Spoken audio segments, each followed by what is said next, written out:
You don't can't belong just here. stand Get out here. of this ballroom immediately. Guests only. The words sliced through the music like a shard of glass. Heads turned. A string quartet faltered mid-note. In the glow of chandeliers, a woman in silver heels pointed across the gala floor, her voice trembling with indignation, not fear. Tonight, we speak the truth. At the end of that finger stood Naomi I'll Ellis, be here to support you every poised, step of the way. silent, Thank you. wearing a sleek This means black everything gown to that me. caught the Look light around like this room. obsidian. 1 year later, She we have didn't proven that flinch. healing is possible. Not once. Horizon Estate is truly Before we reborn. continue, where are you watching from? Drop your city or country in the comments below. And if you believe in dignity and justice, hit like and subscribe. These stories spark change, and we're glad you're here. Now, back to Naomi. The ballroom was a study in wealth. Marble floors, champagne towers, and polished smiles hiding sharper tongues. It was the annual Horizon Foundation Gala, hosted in the same historic estate Naomi had quietly purchased a week earlier. But tonight she came without her team, without the title that usually announced her arrival before she even spoke. Tonight she was here as an observer, invisible on purpose. A server brushed past, handing her a tray of half-empty glasses. "Take these back to the kitchen, please." He didn't look at her, just moved on. Naomi blinked once, slow. Around her, laughter rippled like perfume in the air. Sweet, artificial, suffocating. She set the tray down gently, each glass chiming like a restrained heartbeat. At the far table, the event coordinator, Laura Dean, watched, lips curling. "Staff really need better uniforms this year," she murmured to a guest beside her. Then louder, "Excuse me, service doesn't linger at donor tables." The room quieted. Naomi turned her head, calm and deliberate. Her eyes found Laura's, steel meeting smoke. "I'm not serving," she said softly. Laura laughed. "Then why are you here?" No one breathed.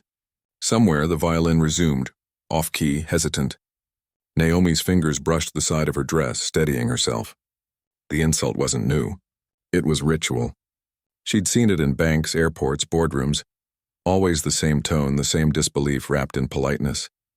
She took a slow breath. Maybe to see how people behave when they think no one important is watching. A man at the nearby table chuckled under his breath. "Someone's dramatic," Laura's eyes narrowed. "Security's right outside," she warned. "Don't make this difficult." Naomi didn't move. "I never do." A young intern by the dessert bar, Maya Brooks, name tag crooked, nerves alive, lifted her phone halfway, then lowered it. Something inside her said this matters. Naomi's calm was unnerving. Even Laura's voice faltered for a moment. "Look," she said, her tone turning sharp again. "If you want to work these events, talk to catering. Don't embarrass yourself." The audience of donors half smiled, pretending not to listen. But they were listening. The silence between each sentence stretched like silk about to tear. Naomi looked at her, voice even. "Embarrassment only exists when you've done something wrong." Laura blinked, confused, sensing she'd lost control but not knowing why. In that instant, Naomi's phone buzzed, one vibration, a quiet signal. Her assistant's text glowed briefly on screen. "Board connected. System ready." Naomi's lips barely curved. The night had just begun. The gala's laughter returned, softer now, as if embarrassed by itself. Naomi stood motionless, her shadow stretching long across the marble floor. The insult still hung in the air like perfume that refused to fade. Laura Dean turned away, satisfied, whispering something to a waiter who nodded quickly. The message was clear. Keep an eye on that woman. Naomi picked up a glass of water, sipped once, and placed it back untouched. Her eyes wandered, not aimlessly but with purpose. Every corner of the ballroom was a system she had studied for years. The donors, the investors, the board members who believed this night belonged to them. The irony? It already belonged to her. Near the stage, a man in a navy tux leaned toward another and murmured, "That woman." Staff walked in through the side door. They laughed quietly. Naomi heard every word. She'd heard it before. In airports, boardrooms, even at conferences she financed herself. Every version of the same lie. "You don't belong here." Her phone buzzed again. A short message appeared on the lock screen. "Carmen. Press ready. Confirm start?" Naomi typed one word, "Not yet," because she didn't want revenge served cold. She wanted it served clearly. Across the room, Maya Brooks still watched. The intern's heart raced, the phone camera low by her side.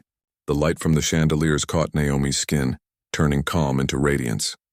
Maya whispered under her breath, "She's not just some guest." At that moment, the band switched tempo. The violins softened into a slower waltz. Waiters moved like chess pieces through the crowd, clearing plates, topping champagne. The host announced the next segment, the charity auction. Naomi's gaze shifted to the stage. The same stage that minutes later she would use to rewrite the entire story. Laura reappeared, clipboard in hand, smiling wide for donors. She brushed past Naomi again, her perfume sharp, voice sugar-coated. "Sorry for earlier," she said without meaning it. "You looked so professional, I just assumed." Naomi smiled faintly. "You assumed right." Laura blinked, unsure what that meant. Naomi's calm wasn't silence, and it was strategy. Behind every blink, a memory replayed. She remembered Atlanta years ago. 26 in her first startup suit. The hotel receptionist had taken one look and said, "Deliveries go around back." She went home that night, wrote the business plan for Ellis Global Properties. It grew into an empire. Now standing in the same pattern of humiliation, she felt no anger, only confirmation that the world hadn't changed enough. But she had. The lights dimmed for the auction. The host took the mic. "Ladies and gentlemen, before we begin, a quick announcement from the management team." Laura stepped toward the stage, ready to perform her moment. Naomi watched her, perfectly still, her phone in hand. Carmen's message appeared again. "Carmen. Board members online. Waiting for your go." Naomi inhaled slowly. She glanced toward Maya. Their eyes met for a brief second, the silent kind of understanding that doesn't need words. Then Naomi typed back, "Prepare the files." The storm wasn't coming. It was already here, quiet, controlled, waiting for her signal. "Miss," I said, "step back." The words cracked through the air louder than the orchestra. Naomi hadn't moved. She was standing near the donor tables, her calm presence somehow louder than Laura Dean's command. Every head nearby turned. The violins faltered again, one note bending off key. Laura stormed closer, her heels clicking like a countdown. "This area is reserved for VIPs, she barked, louder now, trying to reclaim the authority slipping from her. "You need to return to the service corridor, now." Naomi's eyes didn't waver. "Is that how you speak to your guests?" Laura scoffed. "To guests, no. To staff pretending to be guests? Absolutely." The laughter that followed wasn't cruel. It was cowardly. The kind that hides in crowds. Naomi tilted her head slightly. "Pretending? Look," Laura continued, exasperated. "I don't know how you slipped in, but this is a private event. The catering team has uniforms. You're not in one, so either step aside or—" Naomi finished her sentence for her. "Or what?" Laura blinked, thrown off by the softness of it. "Or I'll have to call security." Across the room, Maya Brooks flinched. Her phone was still recording, hands trembling. A man beside her whispered, "Why's she being so rude?" Another replied, "Because she thinks she can." Naomi's fingers rested on the edge of a nearby table, a single diamond ring catching the light. Her voice calm as ever. "You should make that call. Sometimes it's the fastest way to find out who really owns the place." Laura froze, just long enough for the crowd to feel the shift. Then she laughed, brittle and high. "Wow, confident, aren't we?" Naomi said nothing. She simply reached for a champagne flute from the tray nearby, turned it in her hand and placed it back, perfectly aligned, as if restoring order to a table she already controlled. A waiter hesitated between them, unsure whether to intervene. "Ma'am?" he asked quietly to Laura. "Maybe let it go." Laura hissed through her teeth. "Do your job." Then to Naomi, "I don't care what stunt you're trying to pull, but this ends now." The temperature in the ballroom seemed to drop. Guests shifted uncomfortably, pretending not to see yet unable to look away. Naomi finally spoke, her tone so even it chilled the room. "You keep saying staff, uniform, and service, as if those words make you safer. But they don't." Laura crossed her arms, defensive. "Excuse me?" "You're not protecting the event," Naomi said softly. "You're protecting your bias." A single gasp came from the back of the hall. It wasn't loud, but it was enough. Someone murmured, "She's right." Laura's cheeks flushed red. "Get out of my face before I have you escorted." Naomi didn't step closer, but her words did. "You can't escort what you don't control." Laura turned sharply toward a security guard near the door. "Ryan, now!" The guard hesitated, glancing between them. What's the issue? She's not supposed to be here, Laura said quickly. She's staff gone rogue or Naomi cut in, calm and razor sharp. Finish that sentence carefully. For the first time, Laura's voice cracked. I don't need to justify myself to... You just did, Naomi said. The silence that followed was electric. Even the chandeliers seemed to hum. Maya's camera light flickered faintly as she whispered, "Oh my God." Naomi straightened her shoulders, her voice low but steady. You've made 3 assumptions tonight, all wrong, but the last one will cost you. Laura's eyes darted toward the stage, toward the donors watching. The power she'd built on tone and posture was dissolving, and she felt it. Naomi's phone buzzed again. One final message from Carmen. Audit live. Board recording. Naomi didn't look down. She didn't need to. She already knew. Security appeared at the edge of the crowd. 2 men in black suits, cautious but uncertain. They hadn't heard the full story. Only the echo of authority in Laura's voice. She's not supposed to be here, Laura said quickly, gesturing toward Naomi like a conductor trying to summon control. Remove her, please. The taller guard hesitated. Ma'am, what's the situation? Laura's tone sharpened. I just told you. She's staff impersonating a guest. Naomi didn't turn. She didn't even blink. Her gaze remained fixed on the champagne glass she'd set down minutes earlier. Every reflection on that glass, Laura's trembling hand, the guards' uneasy faces, the curious donors, told her the same story. They were all waiting to see what she'd do. Naomi finally spoke. I'd like to hear that again. For the record, Laura frowned. What? You're accusing me, Naomi said softly. Of being what exactly? Of trespassing, Laura snapped. You're not a donor, not a guest, and you're disrupting this event. Naomi's voice was measured, deliberate. And what if you're wrong? Laura crossed her arms, her laughter brittle. Then I'll apologize. But I'm not wrong. Across the ballroom, Maya Brooks held her phone higher now. The red recording light glowed like a pulse in the dark. The guests could see it, but no one stopped her. Something about this moment felt too big to interrupt. Naomi took a single step forward. The security guards tensed, expecting protest. Instead, she reached into her clutch, slow, controlled, and pulled out her phone. The taller guard's hand hovered near his earpiece. Ma'am, let's not... Naomi raised her hand slightly. Relax, I'm not here to make trouble. Then, tapping her screen once, she said calmly into the mic, Carmen, mark timestamp 0. Begin recording. Horizon Gala live audit. Verbal confirmation. On the other end, Carmen's voice carried through the ballroom speaker. Crisp. Authoritative. Confirmed. Audit initiated. Live stream secure. A ripple moved through the crowd. Heads turned. Whispered questions spread like wildfire. Laura's face drained of color. What is this? Naomi's gaze lifted, quiet as a verdict. Accountability. The shorter guard stepped back instinctively, eyes flicking between them. Ms. Dean, he said softly, maybe we should... No, Laura snapped, desperate now. This is my event, and I... Naomi interrupted her with a simple phrase. It's not your event anymore. The sentence landed heavy like the slow roll of thunder before a storm breaks. She turned slightly, scanning the room. You wanted me gone. But before that happens, everyone deserves context. Laura tried to speak, but her voice stumbled over the silence. Naomi continued. 15 minutes ago, you told me to return to the kitchen. You told others I wasn't a guest. And just now you accused me of trespassing. So I want you to say it clearly. What made you so sure I didn't belong here? The question lingered, unanswered, no one breathed. A waiter in the corner froze mid-step. Maya whispered, say it. Say it out loud. Laura's lips parted, but no words came. Naomi nodded slowly, the smallest, saddest smile forming. That's what I thought. Then, into her phone again. Carmen, verify acquisition records for Horizon Estate. Date signed last Friday. Carmen's voice echoed, unwavering. Verified. Primary owner? Dr. Naomi Ellis, CEO of Ellis Global Properties. The sound hit harder than any shout could. Every head turned. Every whisper stopped.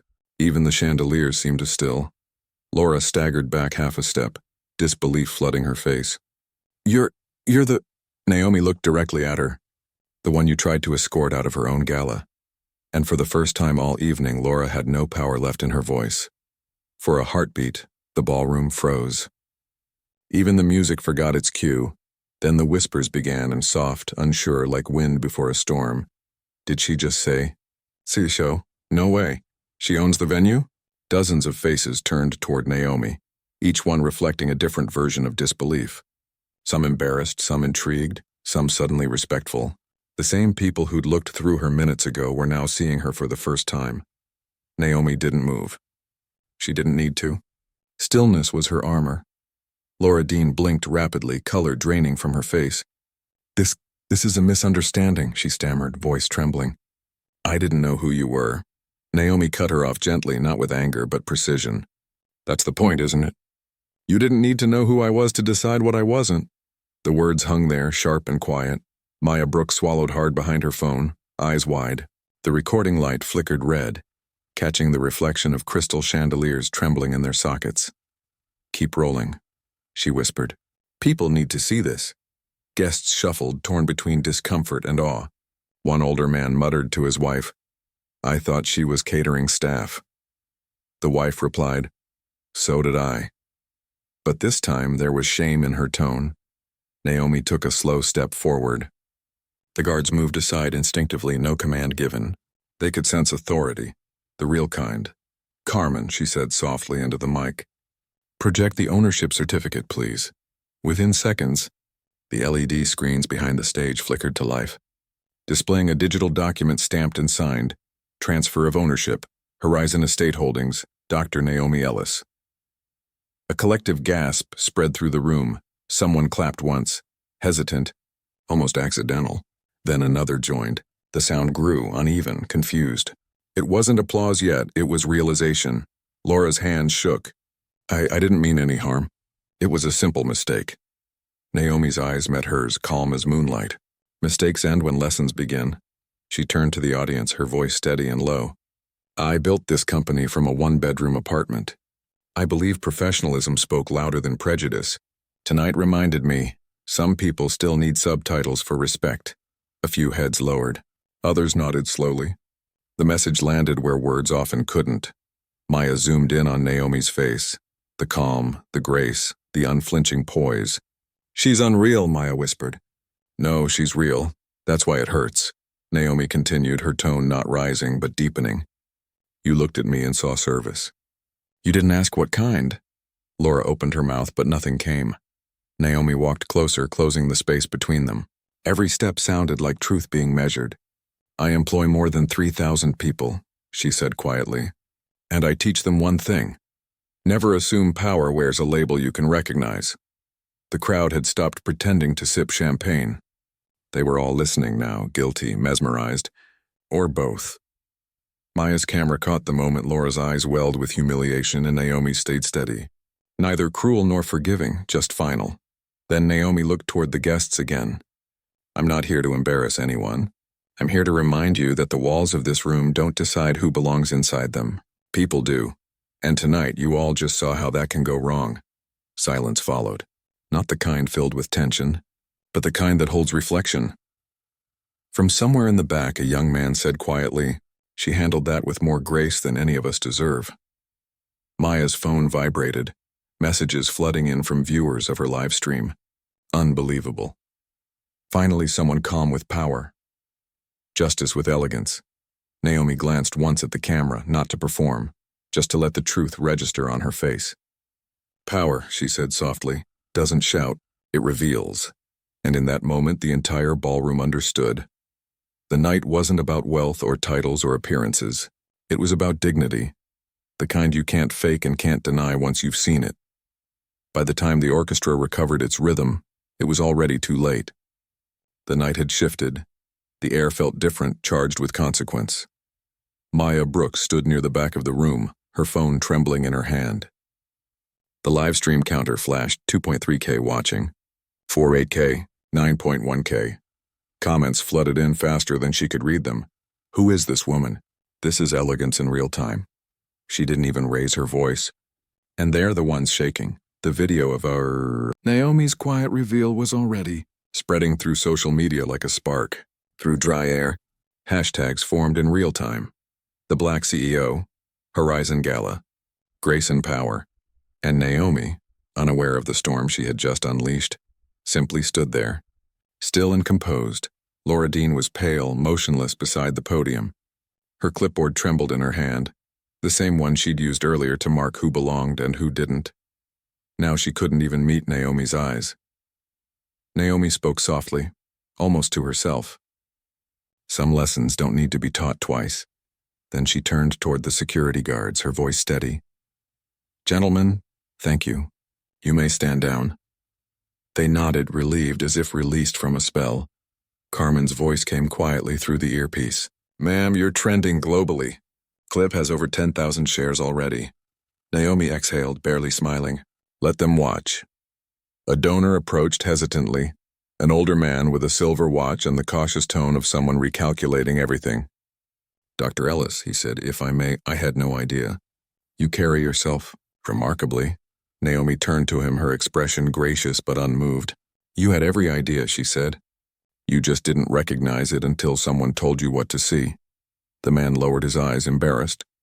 You're right. Across the room, whispers rippled. She owns the company. She's worth millions. And she was mistaken for waitstaff. Maya's phone buzzed again. A notification from her feed. Live clip reposted by Atlanta Times. She looked up, stunned. She's everywhere, she whispered. Naomi noticed the attention turning digital, guests discreetly glancing at their phones, the glow of screens painting their faces. She let it happen. Sometimes silence needed witnesses, and tonight, the internet had volunteered. Laura finally found her voice, shaky, desperate. Dr. Ellis, please, I was only enforcing policy. It wasn't personal. Naomi faced her fully now. Policy is what people hide behind when they don't want to face their prejudice. She paused, letting the words settle. But here's what's personal. The way you made me smaller before you even asked my name. The crowd was silent again. The kind of silence that no one wanted to break. Naomi looked to the stage, then to the microphone still glowing under the spotlight. Slowly she walked toward it. Every step was a statement. The click of her heels echoed louder than the music. She stopped at the podium and spoke, not to shame, not to boast, but to define the night. I came here quietly to observe. I ended up reminding this room, and maybe the world, that appearance is not permission. Power isn't what you wear, it's what you carry. Applause began, hesitant at first, then swelling. Some clapped out of respect, others out of guilt, but all of them clapped. Naomi waited for it to fade, then ended simply. Let tonight be the last time anyone mistakes composure for weakness, because one day the woman you dismiss might be the one signing your next contract. She stepped back, leaving the mic to the echo of her own words.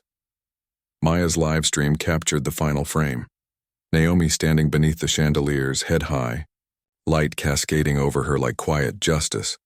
Comments exploded, power without rage. She turned humiliation into history. This is what dignity looks like. The moment was no longer just an incident. It was a movement, and Naomi Ellis had just become its face. By morning, the world had changed. The video from the Horizon Gala wasn't just trending anymore. It was everywhere. Cable news replayed the clip on loop. The moment Laura Dean barked orders, the frozen second Naomi revealed ownership, the stunned silence that followed. Headlines spun the same truth in different tones. Gala manager mistakes black CEO for staff, learns the hard way. Power meets prejudice. Dr. Naomi Ellis redefines elegance. Inside Ellis Global's headquarters, phones rang nonstop. Reporters, donors, even rival CEOs wanted statements. Naomi walked through the glass doors of her office, calm as dawn. No entourage, no security. Just the quiet authority of someone who no longer needed introduction. Her assistant, Carmen, was waiting with 2 tablets and tired eyes. It's gone viral across 4 continents, she said, scrolling. CNN, BBC, Forbes, even Vogue, they're calling you the silent storm. Naomi smiled faintly. Let them call me what they need to. Carmen hesitated. There's something else. The event coordinator, Laura Dean. She emailed an apology through PR channels, but social media's already turned her name into a symbol. Naomi stopped at the window. Below, the city pulsed with morning traffic. Ordinary life moving fast, unaware of who owned half the skyline. She said quietly, Symbols cut both ways. Carmen nodded. The board wants to know your statement. They're expecting fire. Naomi turned from the glass. Then they'll get water. She sat, opened her laptop, and watched the clip again. Not out of vanity, but clarity. The way Laura's voice had cracked. The way the crowd's silence had transformed from complicity to conscience. The way Maya's hand had trembled while filming truth. Naomi paused the frame where she stood at the mic. The line of her jaw steady, her eyes unflinching. That still image had traveled farther than any marketing campaign she'd ever paid for. Draft a statement, she told Carmen.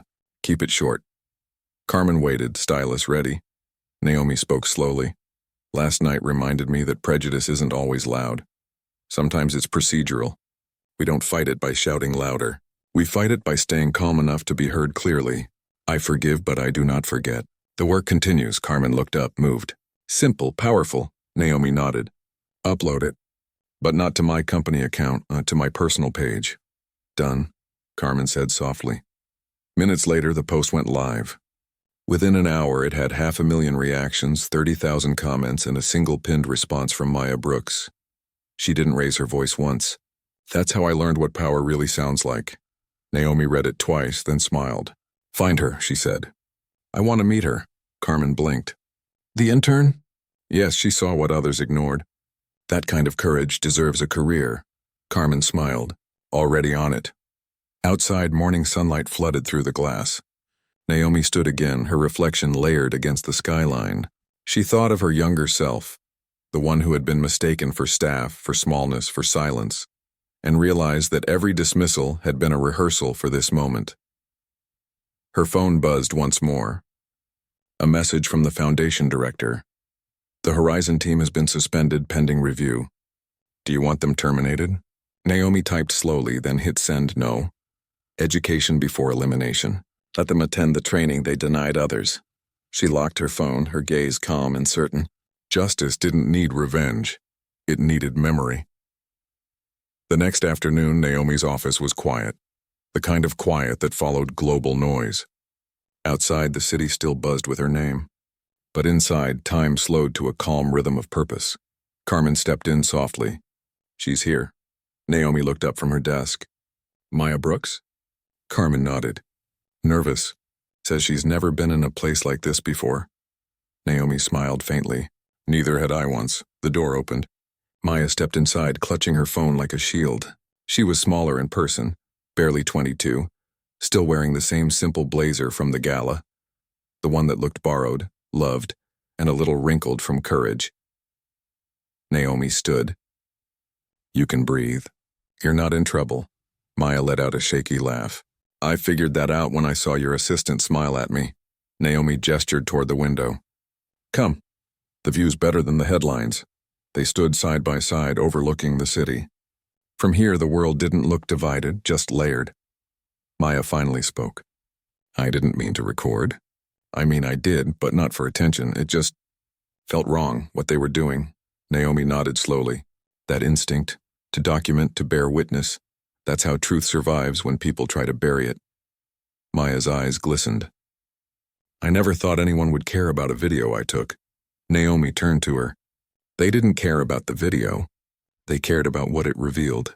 You gave the world context. A pause stretched between them, gentle, full of understanding. Naomi poured 2 glasses of water, handed one to Maya.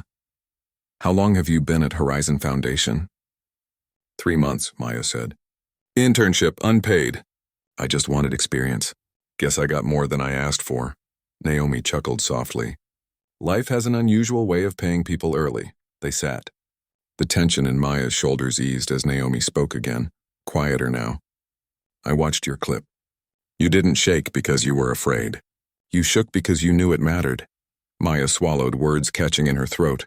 I saw myself in you, she admitted. People talk down to me all the time, and in stores, meetings, even elevators. And I just let it slide. But when they did it to you, I couldn't. Naomi smiled, that calm curve of gratitude that never reached arrogance. That's how empathy works, and it makes courage contagious. Silence lingered again, but this time it was warm. Carmen returned briefly, leaving a folder on the desk. Dr. Ellis, these are the internship contracts for review. Naomi glanced at the stack, then slid one toward Maya. Do you like working there? Maya hesitated. I like the idea of it. Then let's change the idea, Naomi said. If you're willing, I'd like you to join my team at Ellis Global. Full salary, mentorship, and a future that doesn't apologize for itself. Maya froze, eyes wide. You're serious? Completely, Naomi said.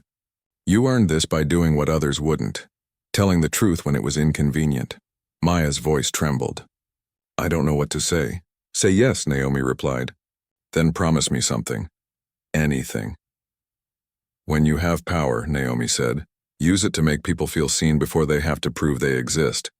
Maya nodded, tears catching the light. I will, Naomi smiled, looking out the window again. Good, because this story isn't over. It's just the part where someone else starts writing. Maya followed her gaze to the skyline, wide, alive, and suddenly possible. In the reflection, two women stood side by side, one seasoned, one just beginning, both defined by what they refused to ignore. Outside, the city kept moving. But inside that office, history had just passed its torch, quietly, gracefully, and on time.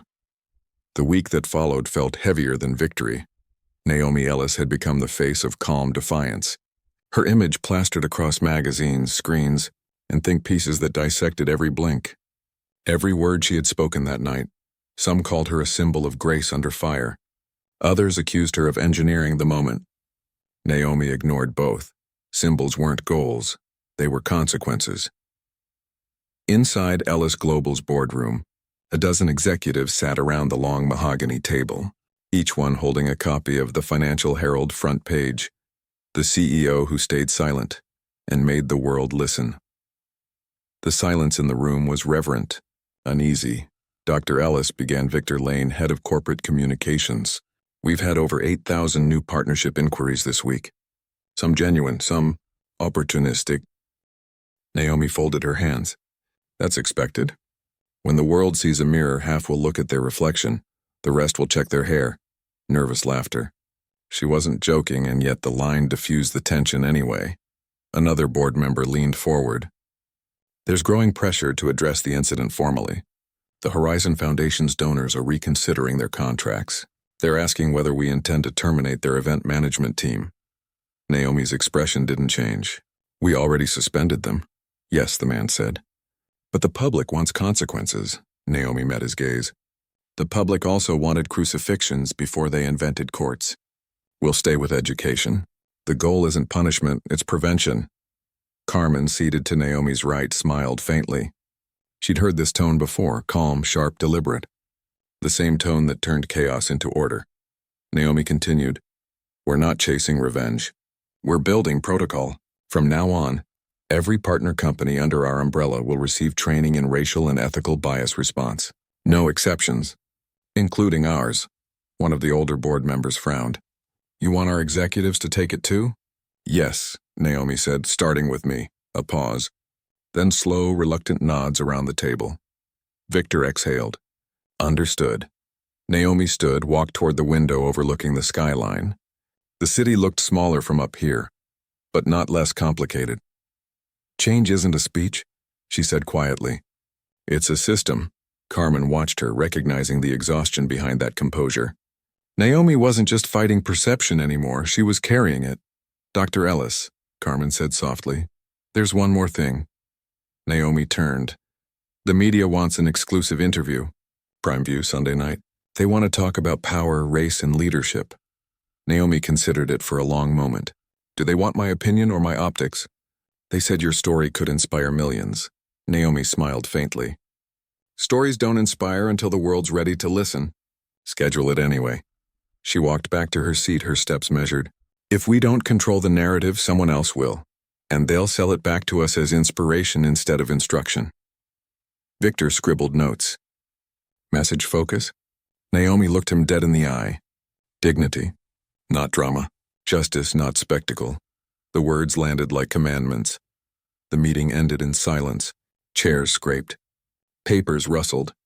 People left changed, though few understood how deeply. When the door finally closed, Naomi leaned against the table, eyes closed for a brief second.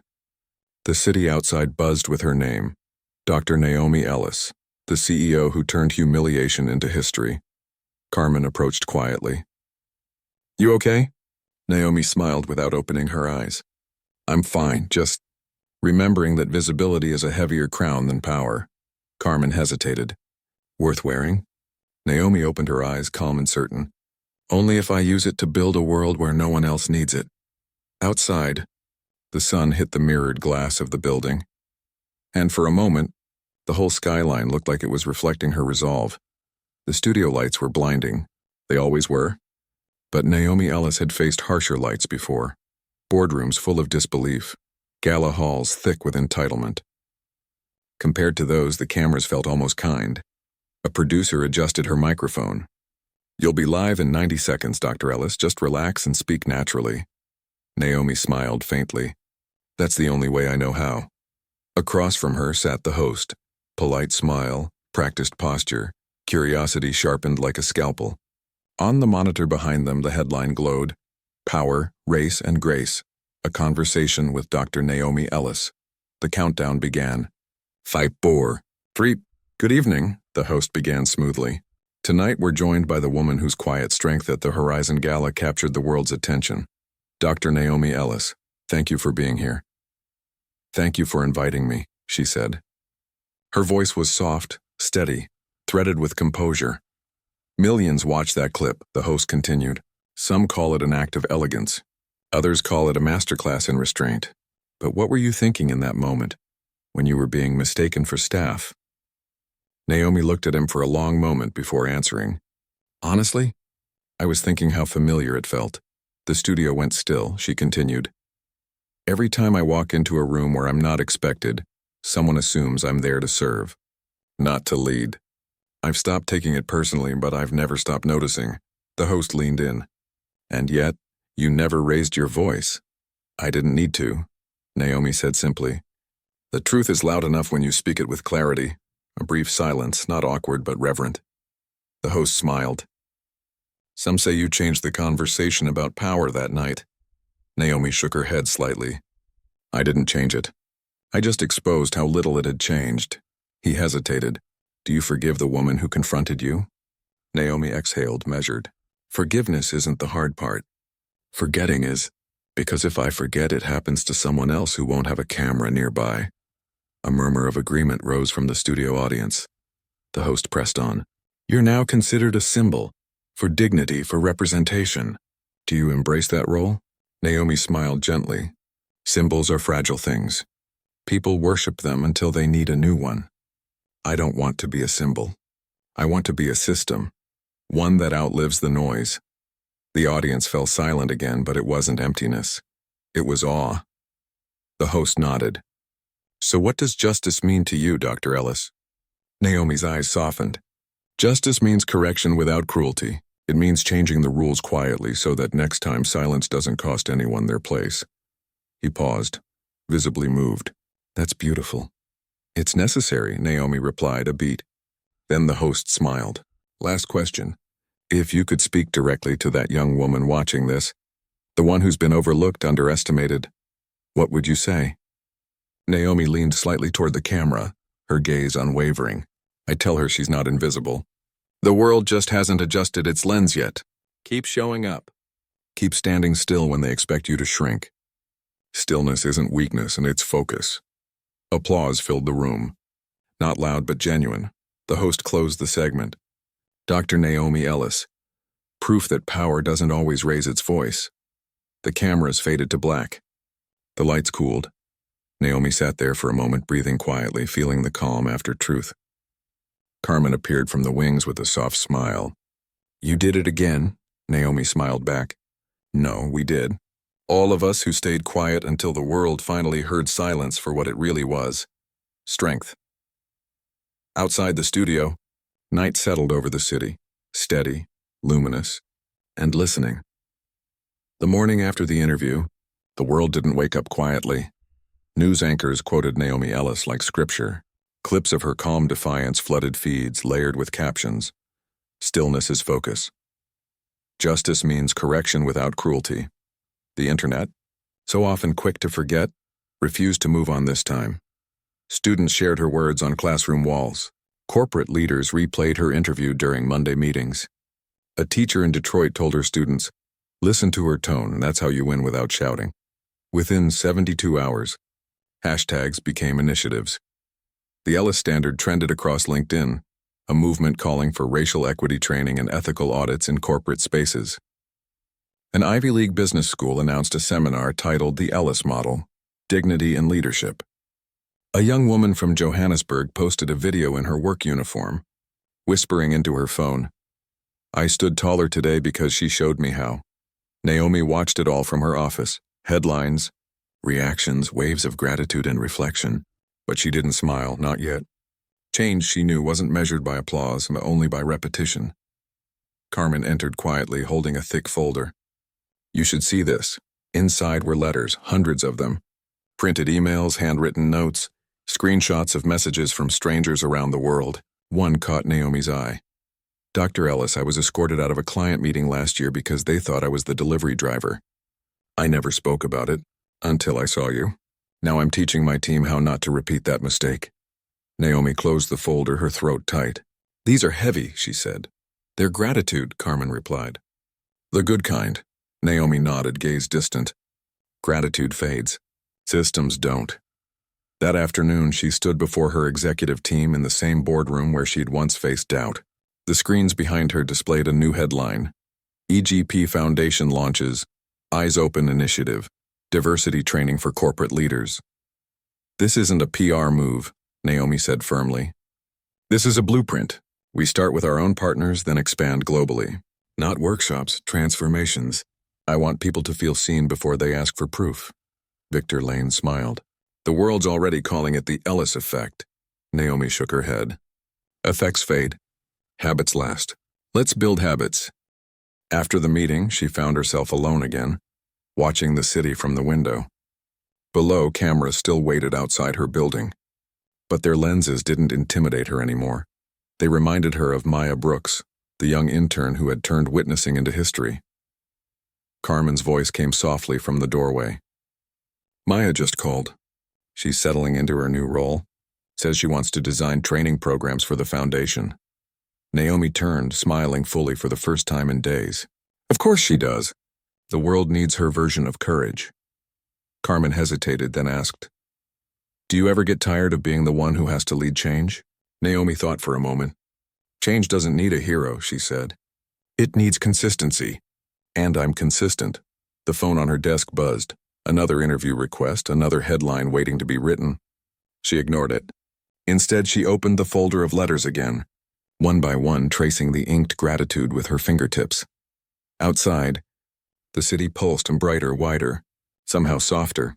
A driver parked his car, stepped out, and nodded respectfully at the security guard. Two women laughed on the sidewalk, one saying, "Did you see that, CEO?" That's how it's done. Small changes, quiet ones, the kind Naomi believed in. She looked out at the horizon where the skyline met the morning haze and whispered to herself, "Grace travels faster than anger." That's how you know it's working. A year later, the Horizon estate looked different, not grander, wiser. The marble still gleamed. The chandeliers still glowed, but something had changed in the air. The staff walked taller. The tone of every good evening carried respect instead of routine. Tonight wasn't another gala. It was a commemoration. 1 year since the night the world learned a new definition of power. Naomi Ellis arrived quietly, as she always did. No press, no spotlight. Just a long black coat over an elegant gown, her stride calm and deliberate. The same doorman who once ignored her now greeted her with a small, proud smile. "Welcome back, Dr. Ellis," Naomi returned the smile. "Good to be home." Inside, the hall buzzed with guests, executives, students, community leaders, all gathered for the first Ellis Foundation Summit. On the wall hung a single banner, "Eyes Open, Building Systems That See Everyone." Carmen approached with her ever-present tablet. "Everything's set. Maya's already here." She insisted on rehearsing the intern's presentation twice. Naomi chuckled softly. Of course she did. She looked around the room, not at the wealth, but at the balance. Every table mixed status and story. CEOs next to janitors, students beside investors. It wasn't a crowd. It was a mirror. Then, from the stage, Maya's voice filled the hall. She stood confidently, speaking about workplace empathy and inclusive leadership. Power, she said, isn't how many people listen to you. It's how safe people feel when they do. Applause erupted. Naomi felt something inside her settle. Not pride, but peace. The torch had been passed and it was burning brighter than before. When Maya stepped down, she spotted Naomi across the room and walked over, smiling wide. I still can't believe this is real, she said. Naomi touched her shoulder. It's real because you helped make it so. Maya laughed. I just pressed record. You pressed record on history, Naomi replied. They stood together as a photographer approached. Ladies, may I? Naomi nodded. The flash went off once and simple, timeless. No power poses, no stage lights. Just two women who had rewritten what dignity looked like. Later, when the crowd thinned, Naomi wandered back toward the corner where it had all begun, the very spot she'd been mistaken for staff a year ago. She paused there, letting the memories rise but not sting. The hum of conversation behind her faded. Only the soft echo of a distant piano remained. Carmen joined her quietly. Funny being back here, isn't it? Naomi smiled. It's poetic. Full circle. You ever wish that night hadn't happened? Naomi looked up at the chandelier, the same one that had witnessed both humiliation and redemption. No, she said softly, because without the darkness no one would have noticed the light. They stood together in silence. A waiter passed by, young, nervous, kind, and nodded respectfully. Naomi smiled at him, genuine and warm. He straightened his posture, not out of fear, but admiration. That, Naomi whispered, is what change feels like. Invisible until it isn't. Carmen exhaled. You've done it, Naomi. You changed things. Naomi shook her head. I just reminded the world what it already knew, that respect isn't charity, it's currency. She turned toward the doors as applause rose again from the main hall. Maya was on stage announcing the next generation of Ellis Fellows, students from every background, funded to learn leadership through empathy. Naomi smiled, a single tear glinting in the chandelier's light. Her story had started with an insult. It ended with an invitation for everyone to stand taller. She whispered one last line to herself as she stepped out into the night air. Power spoken softly lasts the longest. The doors closed behind her. The music carried on. And for the first time the world kept listening, without needing to be reminded who she was.